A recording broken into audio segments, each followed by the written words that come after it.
जनवरी 2026 दुनिया के बड़े बड़े जियोलॉजिस्ट और टेक एक्सपर्ट की नींद उड़ी हुई है। सबका सवाल एक ही है, क्या चाइना का मैन्युफैक्चरिंग एम्पायर गिरने वाला है?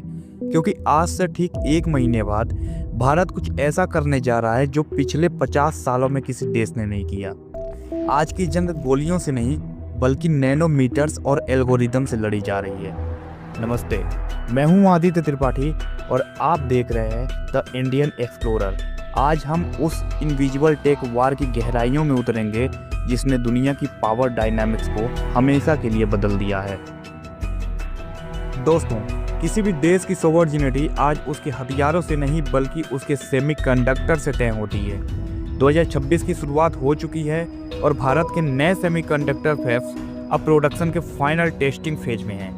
याद कीजिए 2022-2023 का वो वक्त जब हम एक छोटी सी चिप के लिए चाइना पर निर्भर थे, लेकिन आज जनवरी 2026 में भारत ने अपनी सिलिकॉन शील्ड तैयार कर ली है। चाइना ने जब गैलियम और जर्मेनियम जैसे मिनरल को ब्लॉक किया तो उन्हें लगा भारत घुटने टेक देगा, लेकिन उन्हें नहीं पता था कि द इंडियन एक्सप्लोरर की रिसर्च के मुताबिक भारत ने ऑस्ट्रेलिया और अफ्रीका के साथ मिलकर ऐसी सप्लाई चेन खड़ी की है जिससे चाइना कभी हिला भी नहीं पाएगा। लेकिन असली खेल अगले महीने यानी फरवरी 2026 में शुरू होगा।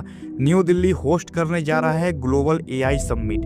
ये भारत के लिए वही मोमेंट है जो 1991 का इकोनॉमिक लिबरलाइजेशन था। भारत यहाँ अपने सोवेरियन एआई यूनिवॉल करने जा रहा है। चाइना का एआई डिक्टोरियल है, वो लोगों को कंट्रोल करने के लिए है, लेकिन भारत का एआई डेमोक्रेटिक है। हमारी भाषणी टेक्नोलॉजी ने 2026 तक हर भाषा की दीवार गिरा दी है। आज सिलिकॉन वैली की सीईओ बीजिंग छोड़कर दिल्ली और बेंगलुरु के चक्कर लगा रहे हैं। क्यों? क्योंकि उन्हें पता है कि डेटा और डेमोक्रेसी का असली संगम सिर्फ भारत में है। टेक वार सिर्फ धरती तक सीमित नहीं है। 2026 में भारत 6G टेक्नोलॉजी में लीड ले रहा है। इसरो और हमारे प्राइवेट स्पेस स्टार्टअप ने मिलकर लो अर्थ ऑर्बिट सैटेलाइट्स का एक जाल बिछाया है। यह वही साल है जब भारत का गगनयान मिशन और गति शक्ति जैसे इंफ्रास्ट्रक्चर ने चाइना के डिजिटल सिल्क रोड को पीछे छोड़ दिया है।